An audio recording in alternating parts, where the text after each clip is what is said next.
proudly flames the pentagram. In the column stands the six-rayed star.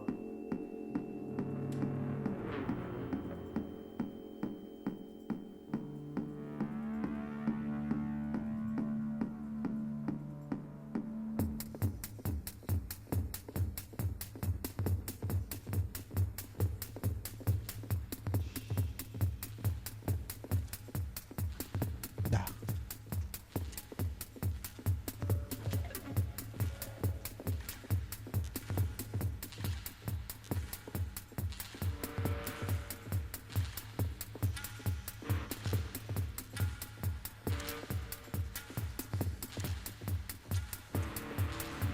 There is a man sitting at a table,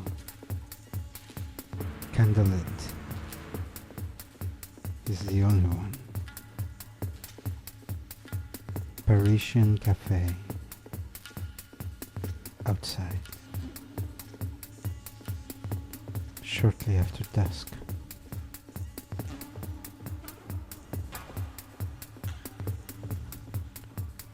Sun set a while ago. But the rays of the sun are still there, coloring the horizon. The man sits with hands folded on top of the table.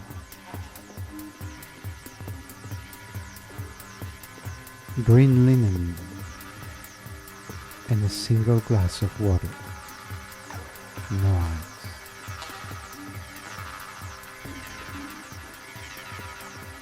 White-haired and long eyes, he sits, his eyes closed,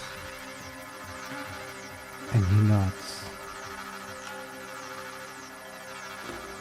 There is no one else.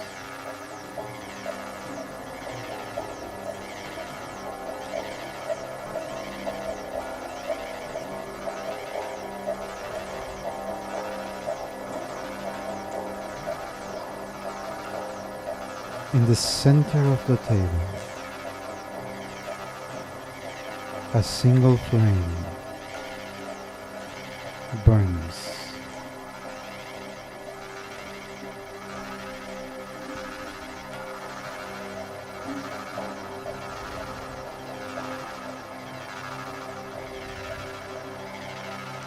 Light blue aura delineating the center of the flame.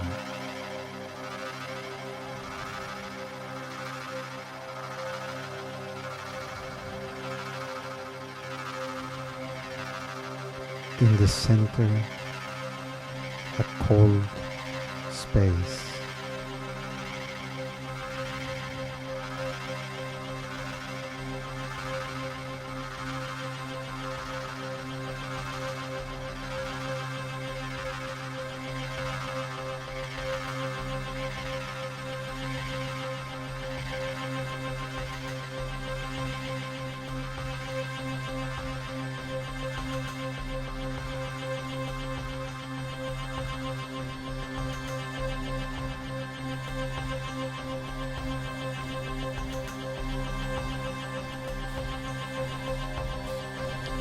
One 156 miles northwest, there is a small monastery, unknown to the world. Monastery of a religion which no longer has a name.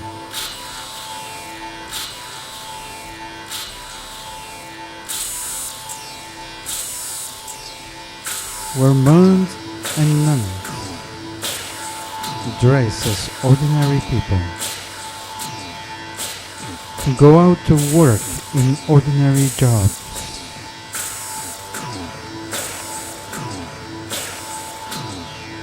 an invisible order whose spiritual practices are meshed around the daily life of ordinary citizens.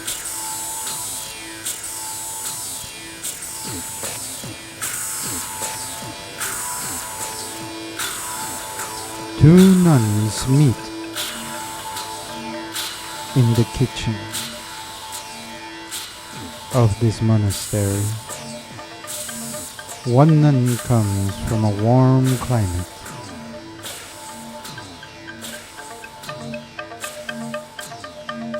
A country down south, from a tropical island, somewhere in the Mediterranean. The other nun, tall and proud, comes from a country which is cold.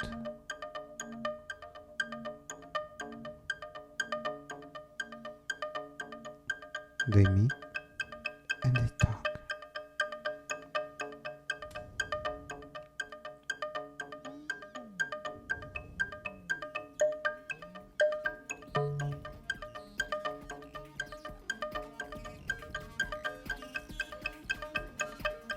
Being in the kitchen, they talk about food and fruits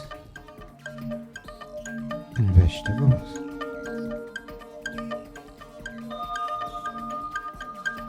Somehow the word pineapple comes into being in this back and forth between nun and nun. What is this thing, a pineapple? Asked the northerner.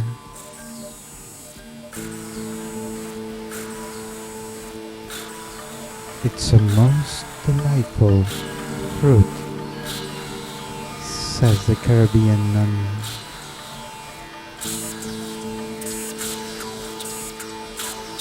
It is golden in the center and has the most deliciously satisfying juices. I have never seen such a thing, said the other nun. Tell me about this fruit. How does it feel to the touch? Well, it is kind of rough on the outside. It's hard to handle.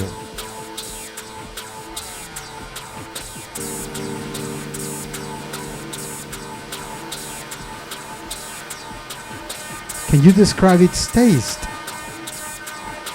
No. You have to taste it to know it.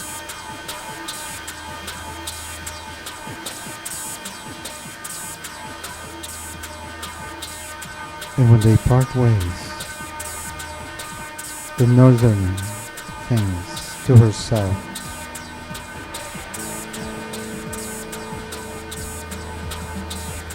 if you can't even describe the taste, it must not be real.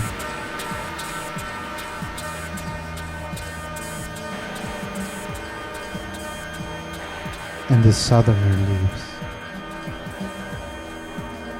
with tingly sensations in the center of her being, where heat upon heat collide, and deeper in the center, where there is nothing, no memory, where there is no sound and a name to be called.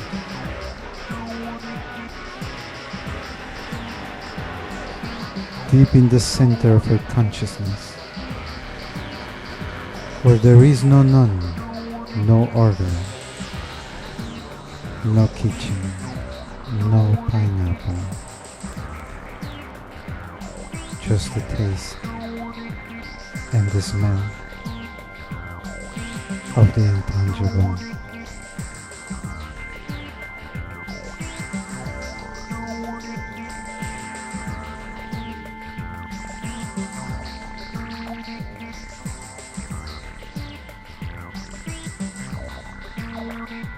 On the other side of the continent there is a river, and a ferry boat crosses the river twice a day. A native comes to the ferry boat and tells the man,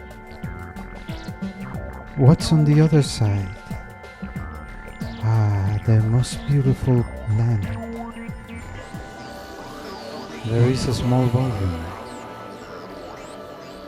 with description of a large land, paradisia.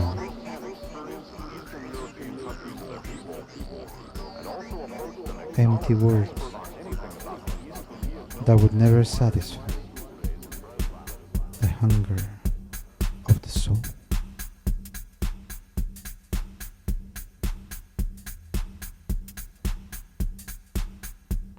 Maybe next to this tome there is the story of the 3 wives of Adam. And when you open the volume, you read the inscriptions and the words of God.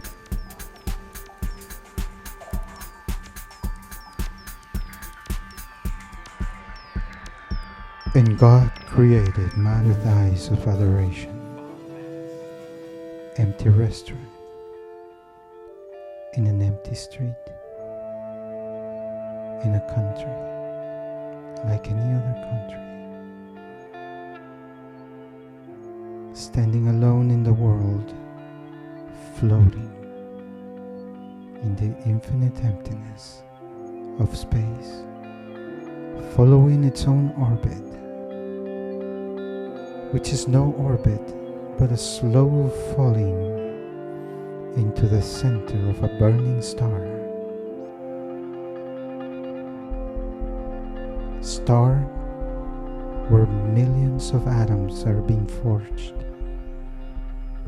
And in the center of the star, the cold plasma, which will one day explode and disperse itself, impregnating planets across the galaxy.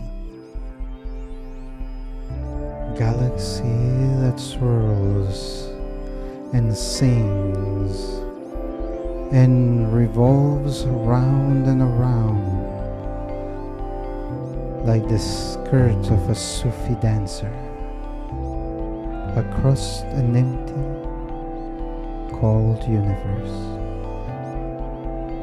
suffused with light and darkness, across infinite time.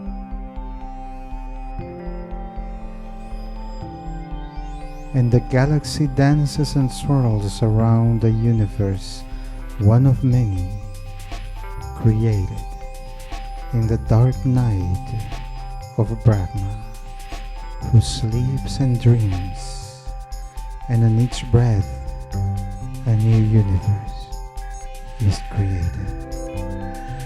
In the emptiness of the infinite night, covered with the mantle of our mother Nuit, nothingness, no heat, no emptiness, no coldness.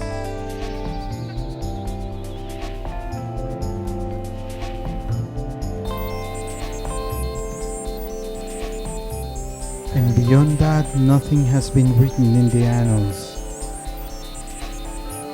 of the library of the Dream King.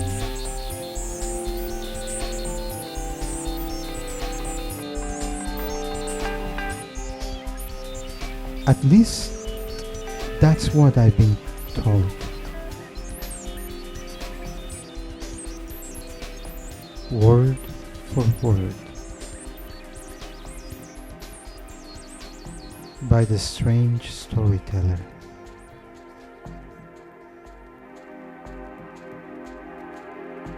The one who sits in empty tables, in empty restaurants.